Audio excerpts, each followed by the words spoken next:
quando ele acrescenta inteligência e moral, eu vou trazer aqui, não sei se vai dar para todo mundo ler, não sei se dá para todo mundo ler, mas eu vou ler aqui. Na questão 751 do Livro dos Espíritos, Kardec ele faz um questionamento para os espíritos. Ele fala o seguinte: como é que se explica que entre alguns povos já adiantados, materialmente dizendo, sob o ponto de vista intelectual também, o infanticídio seja um costume consagrado pela legislação? Kardec, e não é só essa questão, depois tem outras que a gente vai trazer, mas ele questiona os espíritos, ele fala o seguinte: estou tratando aqui das aristocracias e tal, estou vendo que tem sociedades mais inteligentes, mas engraçado porque em algumas sociedades intelectualmente mais desenvolvidas, eles fazem coisas ali que moralmente não são tão adequadas ou não caracterizam uma evolução nesse sentido. E aí os espíritos respondem, e ele traz como exemplo o infanticídio. Nós poderíamos trazer essa relação para uma discussão de aborto para cá, mas porque muita gente usa essa reflexão. Tal país colocou na sua legislação a possibilidade de nós realizarmos ou provocarmos a interrupção da gravidez, quando a mãe não se sente apta a ter isso, ou promover a eutanásia, porque é um direito do cidadão querer pôr fim à própria vida. Enfim, são várias discussões que nós temos no planeta. Cada cultura interpreta isso de uma maneira, mas, de novo, não é porque a sociedade que está discutindo isso, ainda que materialmente, e expresse isso nas suas condições de vida, não cometa coisas ou não faça coisas que moralmente são discutíveis sob o aspecto espiritual. E eu não estou dizendo que eu trouxe temas polêmicos aqui, e nós vamos discutir também, porque são temas que mobilizam a sociedade e que geram diferentes perspectivas. A questão do aborto, por exemplo. O aborto.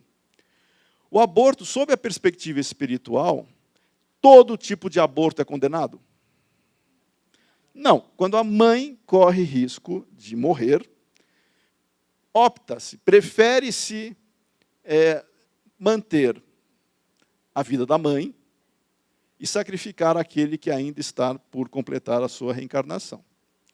Essa perspectiva espiritual não fala que o aborto é bom ou que, ok, não vai ter consequências. Está falando, olha, dentre as opções que nós temos, a vida da mãe, já constituída, já existente formalmente, ela é prioritária ou diante da possibilidade de, inclusive, os dois morrerem, se for um parto complicado. Mas essas reflexões, essas questões morais, elas fazem parte da sociedade, devem ser discutidas, e tem pontos positivos, pontos negativos, que têm que ser colocados. Isso faz parte da reflexão. Não é para se fechar a questão pura e simplesmente, mas é para nós refletirmos qual é a perspectiva espiritual deste processo. O caso do infanticídio que Kardec trabalha, ele trabalha nessa linha, mas não quer dizer que não exija uma reflexão para não ficar algo dogmático também. Tem que fazer porque é assim e acabou. Não é isso que vai fazer uma sociedade melhor, pela imposição pura e simples, sem a compreensão do porquê de se fazer isso ou fazer aquilo. E os espíritos responderam: o desenvolvimento intelectual não implica a necessidade do bem. De novo, o bem ele tem a sua origem no desenvolvimento moral. A inteligência, o aspecto intelectual, nos ajuda a compreender e a identificar o que é bom e o que não é bom. Mas não basta só identificar, não basta saber. Nós temos que fazer, nós temos que trazer isso como uma proposta e de ação. E aí eles continuam. Um espírito superior em inteligência, espírito superior em inteligência, pode ser mal. Espírito superior em inteligência pode ser mal? Pode. Então, vamos tomar cuidado com as classificações. No Livro dos Espíritos, quando a gente vê lá na hierarquia dos espíritos, a ordem dos espíritos, tem os espíritos usando a classificação de Kardec, né, passando os imperfeitos e indo para cima, até chegar em espírito puro. Nós não temos uma escadinha, que a pessoa chega na escadinha, e ela é igualzinha a outra pessoa que está naquela escadinha. Porque nós temos aspectos variados em grau de inteligência e moral. Na média, se aproximam. O único grau onde todos efetivamente vão se expressar, mantendo a individualidade, mas vão se expressar com semelhança de princípios e valores, é o grau máximo, onde nós realizamos todo o potencial que nós temos que realizar enquanto espíritos, buscando a perfeição relativa de que nós somos suscetíveis. Neste momento, nós expressaremos a perfeição que o espírito consegue fazer em termos de inteligência e moral. Enquanto não chegarmos a espíritos puros, nós temos gradações, e não é a inteligência por si só que transforma o ser num ser dito bom. Os espíritos bons, obviamente, eles estão num processo de desenvolvimento intelectual, claro, mas não é porque o cidadão ou o espírito, encarnado ou desencarnado, tem um bom nível de desenvolvimento intelectual, que automaticamente ele vai ser classificado como um espírito bom. Logo, que aristocracia a gente está falando? Não é a aristocracia intelectual, que é aquela fase que nós já temos, inclusive. É aquela que acrescenta a parte moral. E aí, os espíritos continuam. Isso se dá com aquele que muito tem vivido sem se melhorar, apenas sabe. Logo, não adianta o espírito ser um espírito com muitas experiências, se ele não aproveitou essas experiências em termos de evolução. Mesma coisa no espiritismo. Mesma coisa no espiritismo. Quantas vezes nós nos deparamos com pessoas que querem legitimar a sua autoridade dizendo: você sabe quantos anos eu tenho de espiritismo?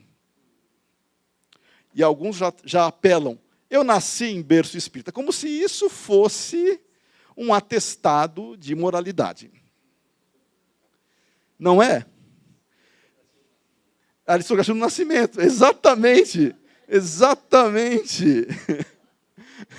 Boa associação. A pessoa acha que por ter nascido numa casa onde os pais se declaravam espíritas, por hereditariedade, ele tem autoridade e legitimidade perante outras pessoas que estão conhecendo a doutrina em outros momentos. E não tem. Porque não é o tempo cronológico que nos faz melhores. É que nem o espírito.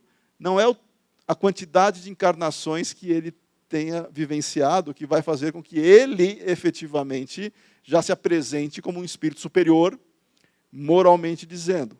Mas nós vivenciamos momentos onde podemos desenvolver ambos os aspectos, e não adianta também a pessoa achar que só a parte moral seja suficiente para se desenvolver. Não é. Não é mesmo. E a gente já vai ver por quê. No final da apresentação vai ter a frase do Espírito da Verdade, aquela famosa, dirigida aos espíritas. Espíritas, amai-vos e instruí-vos. E instruí-vos. Porque não adianta nada nós nos amarmos e não saber como expressar esse amor. É a mesma coisa, imaginem uma pessoa que se considere boa, que goste da humanidade, e ela fale o seguinte: eu quero ser médico. Muito bem, o cidadão lá quer ser médico. Ele quer ser médico, mas tem a intenção de ser médico. Aí ele presta o vestibular, não passa, mas ele gosta de ler coisas de medicina, ele se interessa pelo assunto, continua não frequentando a faculdade, mas ele gosta de estudar. E ele se acha alguém bem adequado para discutir, inclusive, algumas coisas, porque ele acessa o Google. Ele acessa o Google e ele vai tendo termos técnicos, inclusive, para dialogar com as pessoas, como se fosse uma pessoa da área de saúde.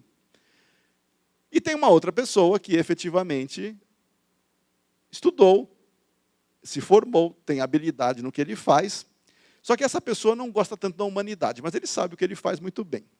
Se nós tivéssemos que passar por uma cirurgia de alguma coisa, nós escolheríamos aquele que tem um ótimo coração, mas não estudou o suficiente, mas ele tem boa vontade e acesso ao Google, ou aquele outro que não necessariamente gosta da humanidade, mas ele faz bem o trabalho dele? Quem nós escolheríamos? Não tem muito, racionalmente, o que discutir. Nós escolheríamos aquele que vai nos propiciar o melhor tipo de atenção e serviço que nós gostaríamos. E não necessariamente a índole ou a moral de cada um vai impactar a técnica ou a habilidade da cirurgia. É a mesma coisa na sociedade. Fulano tem boa intenção, é ótima pessoa, ótima pessoa. Mas se ele não tiver capacidade administrativa, não adianta nada. Ah, mas o fulano tem capacidade administrativa, mas tem problemas éticos. Problema também, é um problema sério, ainda mais hoje em dia. Problema seríssimo que existe. Tem que unir as duas coisas. Essa é a aristocracia que Kardec diz. Quando você une inteligência e moral, uma delas isoladamente, sem a outra, você deixa a situação um pouco complicada. É a mesma coisa da medicina, em termos de você passar por uma situação, que você vai encontrar lá bons profissionais e péssimos profissionais. Só que os bons profissionais, não necessariamente, eles são espíritas, eles são cristãos, eles podem ser ateus, mas são bons profissionais. Ora, vejam como nós não podemos rotular e classificar o produto simplesmente pelas crenças ou pelos valores somente que a pessoa abraça. Nós temos que unir essas duas coisas.